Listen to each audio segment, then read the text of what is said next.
Magandang hapon po mga ka-Promdi at halos patapos na rin po tayo, no? At kumakagat na po yung dilim. Pero hindi natin mauubos yung pananim na talong. Pero mga nasa 400 po ang ating pong naitanim po ngayong araw. So yung iba hindi pa masyadong kita kasi saka pa lang po natin ginagamasan. Pero ito na po siya yung malinis, oh. Courtesy by Caramel. Yun, no? Tindi. Tingin-tingin naman dito, Padramel. Para magulat sila. Sa hindi nakala. Yan, no, di ba? Kasama natin yan si Badramel. At yan po, yung atin na pong mga tanim na talong. Yan, gandang pagmasdan, no? Sukat na sukat yan. Ang sumukat po yan si Bad Richard. Ayun, nasa dulo.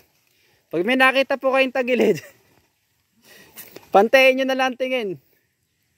Si Bad Jerry, si Kuya Bong. So yan po yung ating buong team ngayong araw na ito. At salamat po sa Diyos, nakaraos po tayo. At bukas ulit kung loloobin ng Diyos at may buhay at lakas pa tayo, papatuloy po natin itong ating mga ginagawang pagtatanim. Ayun, salamat po sa Diyos.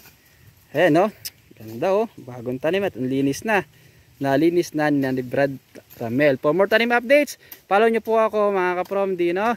Onin Baso sa Facebook at Brad Promdi sa aking YouTube account. At tuturo po natin step by step ang ginagawa po natin pagtatanim na talong. Pilextan po natin ang papatapos na araw at nakapagtanim tayo ng mahigit 400 talong. Ayun, oh. Ganda, oh.